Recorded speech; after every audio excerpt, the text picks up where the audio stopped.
Okay, this is David, who says, we have friends who do not celebrate Christmas because they say December 25th is really a pagan holiday. While I agree that Jesus may not have been born on December 25th, he certainly was born as described in the Bible. How do I respond to them? Well, in a sense, tell them they're right. You see, the winter solstice a couple of days later was the shortest day of the year, and the pagans had something called Saturnalia. And it was a time of lawlessness because all the laws were suspended. And people, a bunch of singers actually wandered the streets naked singing. And then they had orgies, sexual orgies. It was a mass thing.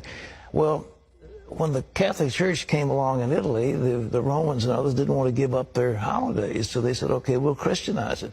And so they said, okay, we'll say the birth of Jesus was the 25th of December.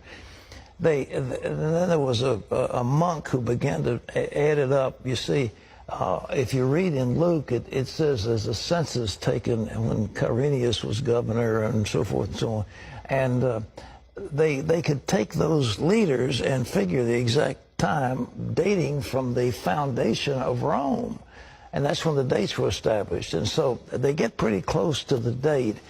But to say it's the 25th, shepherds were out abiding in the field. It gets a little cold at night. I mean, were they out there in the middle of winter? You know, I don't know. I've been out there on the shepherd's field on Christmas Eve. It's very nice. But it's cold. And nevertheless, I mean, what was going on? So all this business about mistletoe, pagan. Christmas trees, pagan. Giving out gifts, pagan. Every bit of it is pagan. Every single bit of it is pagan. We've Christianized it all. And so that's good. And so we have time. We celebrate for Jesus. Everybody gets all misty-eyed. But the truth is, they're all pagan. But the birth of Jesus. But the intent of the heart is what it's about. Exactly. So we have Christianized all these things. We give gifts in the name of Jesus. We celebrate his birthday.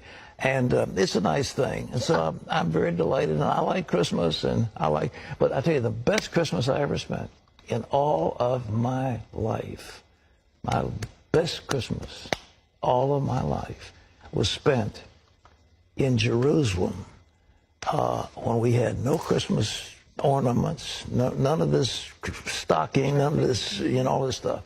But on Christmas Eve, we stood in Shepherd's Field and we sang, "O Little Town of Bethlehem, how still we see thee lie." And the next day we had a service, and on Christmas Day we baptized about 50-some people in the Jordan River. That was a wonderful Christmas. Amen. All right. Okay, thanks for those questions. I hope I didn't shock you. I'm not being irreverent, but it's the way it is. So when you putting your tree up? Huh? I've got, I finally got one of those fake trees, and it's beautiful. It's already pre-lit, and you just plug those little joints in, stick it up, and plug them in, and all of a sudden you've got a riot of light.